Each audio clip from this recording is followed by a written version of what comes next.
Hello friends, मेरा mind channel पे आपका स्वागत है। लास्ट वीडियो में हमने लुकिंग अराउंड बुक कंप्लीट की है। इस वीडियो में हम अभी 6th क्लास की बुक पढ़ेंगे, साइंस की, और इसमें जो इंग्लिश है उसको हिंदी में ट्रांसलेट करने की कोशिश करेंगे। ये हिंदी मीडियम के बच्चों के लिए है जो हिंदी मीडियम माध्यम से पढ़ते हैं और जिनको ट्रांसलेट करने में मुश्किल होती है। ठीक है फ्रेंड्स, तो आप पढ़ सकते हैं। ठीक है, चैप्टर स्टार्ट करने से पहले हम चैप्टर का ये पार्ट पढ़ लेते हैं। इंट्रोडक्शन है, note for a student, student के लिए नोट है। ठीक है, ये चैप्टर का पार्ट नहीं है लेकिन कुछ नोट हैं जो बताई गई हैं चीज़ें स्टूडेंट्स के लिए। ठीक है फ्रेंड्स, पढ़ते हैं। अ टीम ऑफ पहेली, अ नोट फॉर स्टूडेंट, एक नोट है स्टूडेंट के लिए, पढ़ने के लिए है, स्टूडेंट के लिए। द टीम ऑफ पहेली और बूझो will be with you. A team मतलब टीम होगी, इसमें टीम होगी पहेली और बूझो की। विल बी होगी विद यू, तुम्हारे साथ। As you journey through this text book, जैसे कि आप चलें इसमें जर्नी में होगी, यात्रा में। बुक की यात्रा कहने का मतलब है जब भी आप बुक पढ़ेंगे उसको बुक की यात्रा बोला गया है।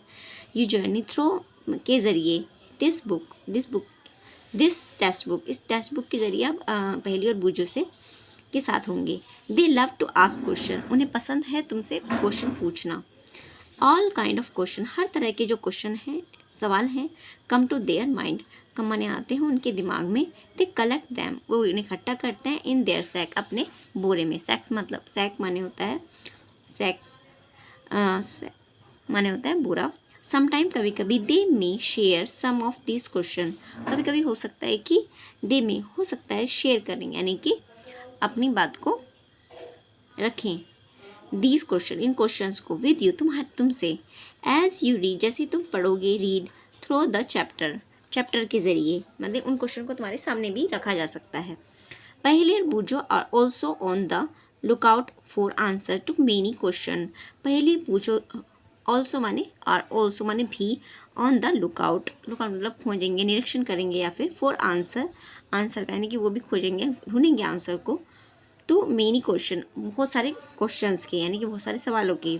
समटाइम, कभी कभी। The question seems answer, question में ही सीम्स माने दिखता है आंसर। आफ्टर दे डिस्कस, उनके डिस्कस करने के बाद। दैम विद ईच अदर, मतलब जब वो एक दूसरे का डिस्कस करते हैं तो क्वेश्चन में ही आंसर दिखता है।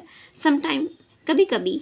Through the discussion with others classmate, teachers और their parents. Answer to some question do not seem available even after all these.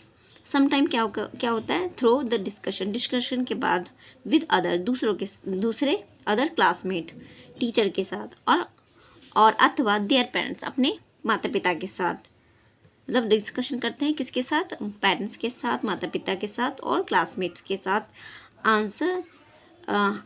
Answers to some question, answer करते हैं कुछ क्वेश्चंस का। डू नॉट, जो answer होता है कुछ क्वेश्चन का, डू नॉट सीम्स, नहीं दिखता, अवेलेबल, उपलब्ध नहीं होता। इवन आफ्टर ऑल दिस, इन सब चीज़ों के बाद भी उन सवालों का आंसर इनके पास नहीं होता है। कभी कभी ऐसा भी होता है इस पूरी जर्नी में, यानी इस पूरी बुक में आपको ऐसा भी मिलेगा कि आंसर नहीं मिल पाता है। इन सब चीज़ों के बाद डिस्कस कर लेते हैं, किसी से पूछ लेते हैं, लेकिन आंसर नहीं मिलता है। They might need to experiment on their own, they might माने ज़रूरत हो सकती है, नीड माने ज़रूरत, टू एक्सपेरिमेंट प्रयोगशाला करने की, ऑन देयर ओन अपने आप, यानी कि ऑन देयर ओन मतलब उन्हें अपने आप एक्सपेरिमेंट प्रयोग करने की ज़रूरत होगी। Read books in the library, read माने पढ़ने की, इन द लाइब्रेरी में, यानी कि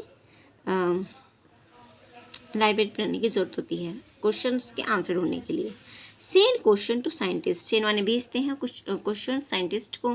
एंड जस्ट डिग, और उसके बाद क्या करते हैं? जस्ट डिग एंड डिग माने होता है खोदना, डिग माने खोदते हैं, जस्ट केवल खोदते हैं, क्या खोदते हैं? देखते हैं। इनटू ऑल पॉसिबिलिटीज एंड सी, देखते हैं, if the question can be answer. ठीक है, मतलब वो खोदते रहते हैं सभी, इंटो माने में, ऑल पॉसिबिलिटी, सभी संभावनाओं में वो खोदते रहते हैं। कहने का मतलब ये है, मतलब उसकी गहराई तक जाते हैं। डिग माने खोदना होता है, लेकिन यहाँ पे उसका मीनिंग जो निकल रहा है गहराई तक जाना है। यानी कि उन सवालों की गहराई तक जाते हैं। प्रयोगशाला भी करते हैं और लाइब्रेरी में भी पढ़ते हैं, साइंस की बुक जो भी बुक होती हैं साइंस से रिलेटेड, और साइंटिस्ट के पास भी अपना क्वेश्चन भेजते हैं।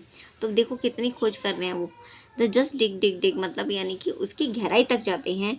इंटू ऑल पॉसिबिलिटी, इन्होंने सभी संभावनाओं की पॉसिबिलिटी होती हैं कि उन तक गहराई तक जाए। इफ़ सी माने देखते हैं, if the question can be answered, देखते हैं यदि क्वेश्चन का कैन बी मतलब निकल जाए आंसर, उत्तर निकल जाए।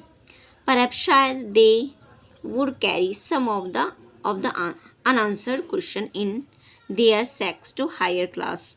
दे पर हो सकता है, मैंने पर मतलब शायद हो सकता है, दे माने वे, वुड कैरी मतलब कैरी करें यानी कि उन्हें मिले सम माने कुछ अनआंसर्ड क्वेश्चन जो नहीं मिले उत्तर हैं, जो उन्हें नहीं मिले हैं जिन क्वेश्चंस के उत्तर, इन देयर सैक अपने सैक में, टू हायर क्लास यानी कि हो सकता है हायर क्लास में उन क्वेश्चन के आंसर मिले और उनको अपने सैक में रखें यानी कि अपने बोरे में रख ले।